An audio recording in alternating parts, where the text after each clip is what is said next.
আওয়ামী লীগ আবারও ফিরে আসার আগে ভ্যাকসিন দেওয়ার মাধ্যমে আওয়ামী লীগের বিনাশ করেন।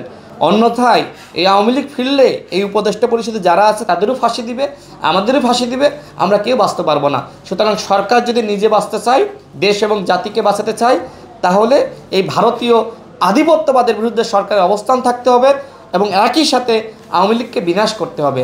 আওয়ামী লীগের দেখেন এই সরকারের উপদেষ্টারাই, একজন ছাত্র উপদেষ্টা তিনি আওয়ামী লীগের একজন ডামি এমপির পাহারা দেন, আমি নাম না বলি, ডামি এমপির পাহারা দেন এবং বিভিন্নভাবে আওয়ামী লীগের নেতাকর্মীদের কাছ থেকে এই উপদেষ্টা পরিষদের অনেকে সুবিধা নিচ্ছে। এই কথাগুলো বললে উপদেষ্টা পরিষদ আমাদের উপর ক্ষুব্ধ হয়, হ্যাঁ, যে আমরা কেন তাদের সমালোচনা করি। আমাদেরকে নানান ধরনের হুমকি ধামকি উপদেষ্টা পরিষদের অনেকে দেয় যে দেখে নিব যে তোমরা কীভাবে রাজনীতি করো। আমাদের স্পষ্ট কথা, হাসিনাও আমাদের দেখে নিতে চাইছিল, পারে নাই। সুতরাং এই সরকারের বলেন, সরকারের বাইরে বলেন, যারাই মনে করবে যে জনগণের বিরুদ্ধে যাবে, দেশের বিরুদ্ধে যাবে, জনগণ তাদেরকে ছাড়বে না। এই সরকারকে বলবো সময় থাকতে আওয়ামী লীগের বিরুদ্ধে ব্যবস্থা গ্রহণ করেন, সময় থাকতে এই জনগণের ঐক্য আবারও ফিরিয়ে আনার চেষ্টা করেন। আজকে ঐক্য যেভাবে বিনষ্ট হয়েছে, আমাদের ভিতরে কামড়াকামড়ি, মারামারি এবং গোপালগঞ্জে যে ধরনের ঘটনা ঘটেছে, এর দায় সম্পূর্ণভাবে এই সরকারের। এই সরকার 11 মাসেও আইন শৃঙ্খলা ঠিক করতে পারে নাই, ইচ্ছাকৃতভাবে করে নাই। কারণ এই সরকার ওই যে নির্বাচনের সময় ঘনিয়ে আসলে বলবে যে এখনও তো একটু সময় লাগবে, আমরা তো আইন শৃঙ্খলা পরিস্থিতি এখনও পর্যন্ত ঠিক করতে পারি নাই, আমাদের 6টা মাস সময় দেন না কেন। জনগণকেও এক ধরনের বলবে দেখেন আমরা তো আরও 6টা মাস মাত্র সময় চাচ্ছি, অথচ এই দলগুলো আমাদের সময় দিচ্ছে না। মূলত এই যে দেখেন এই রাজনৈতিক দলগুলো এবং নেতাদেরকে জনগণের কাছে বিতর্কিত করার জন্যই সরকার নানান ধরনের এই ধরনের তালবাহানা সৃষ্টি করছে। আরে ভাই, আমাকে সরকারের দায়িত্ব দাও, 1 মাসের ভিতরে বাংলাদেশে আইন শৃঙ্খলা ঠিক করে দিব। আমার পাশে ফারুক হাসান আছে, তাকে দেন। যারা বিপ্লবে আপনার ভূমিকা রেখেছে তাদেরকে দেন। আমি মনে করি যে ছাত্র নেতারাও যদি, বৈষম্য যদি ছাত্র নেতারা তারা যদি সবাই মিলে একটা সরকার গঠন করত, তারপরেও এই ধরনের দুর্বল সরকার হইতো না। বাংলাদেশের ইতিহাসে সবথেকে দুর্বল সরকার এই অন্তর্বর্তীকালীন সরকার।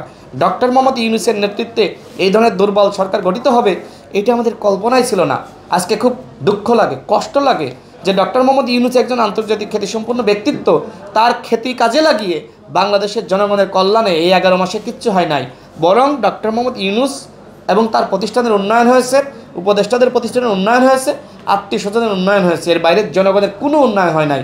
রাস্তাঘাটে যখন আপনি হাঁটেন, চলেন, আপনার কি মনে হয় যে আপনি নিরাপদ? রাস্তাঘাটের কোনো সংস্কার হয়েছে? জ্যামজটের কোনো সংস্কার হয়েছে? 11 মাসে কোনো সংস্কার হয় নাই। 11 মাসে শুধুমাত্র সরকার তার আখের গোছা গুছিয়েছে। এই আওয়ামী লীগ কিন্তু এখনও পর্যন্ত তওবা করে নাই। যদি আওয়ামী লীগের কর্মীরা, নেতাকর্মীরা দুধ দিয়ে গোসল করে জনগণের কাছে ক্ষমা চাইতো যে আমরা শেখ হাসিনার সাথে রাজনীতি করে আমরা ভুল করেছি, আমরা আওয়ামী লীগ করে ভুল করেছি, তাহলে কিন্তু জনগণ চিন্তা করতো। কিন্তু তাদের মধ্যে কোনো আমরা অনুতপ্ত বোধ আমরা দেখতেছি না, বরং হিংস্রতা, বিভিন্ন জায়গায় তারা এখন হুমকি দিচ্ছে, তারা চোরাগুপ্তা হামলা চালাচ্ছে। এই জন্যই আমরা বলতেছি যে আওয়ামী লীগ নামক দল বাংলাদেশে আর রাজনীতি করতে পারবে না। দেখেন গোপালগঞ্জে এই যে এই ধরনের হামলা হলো, আওয়ামী লীগ যে ধরনের প্রস্তুতি সেখানে গ্রহণ করেছে, এর মাধ্যমে আমি মনে করি আওয়ামী লীগের সবথেকে লাভ হয়েছে। আওয়ামী লীগ আছে অনেকটা, কিন্তু আমরা মনে করছিলাম যে আওয়ামী লীগ হয়তো নাই, আওয়ামী লীগ এখন হয়তো অনেকে করবেই না।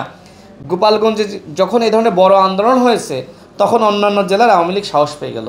সুতরাং গোপালগঞ্জ এক ধরনের কিন্তু আওয়ামী লীগের মধ্যে সাহস সঞ্চার করলো। এই জন্যই সরকারকে বলবো যে আওয়ামী লীগ আবারও ফিরে আসার আগে ভ্যাকসিন দেওয়ার মাধ্যমে আওয়ামী লীগের বিনাশ করেন। গোপালগঞ্জে যখন এই ধরনের বড় আন্দোলন হয়েছে, তখন অন্যান্য জেলার আওয়ামী লীগ সাহস পেয়ে গেল। সুতরাং গোপালগঞ্জ এক ধরনের কিন্তু আওয়ামী লীগের মধ্যে সাহস সঞ্চার করলো। এই জন্যই সরকারকে বলবো যে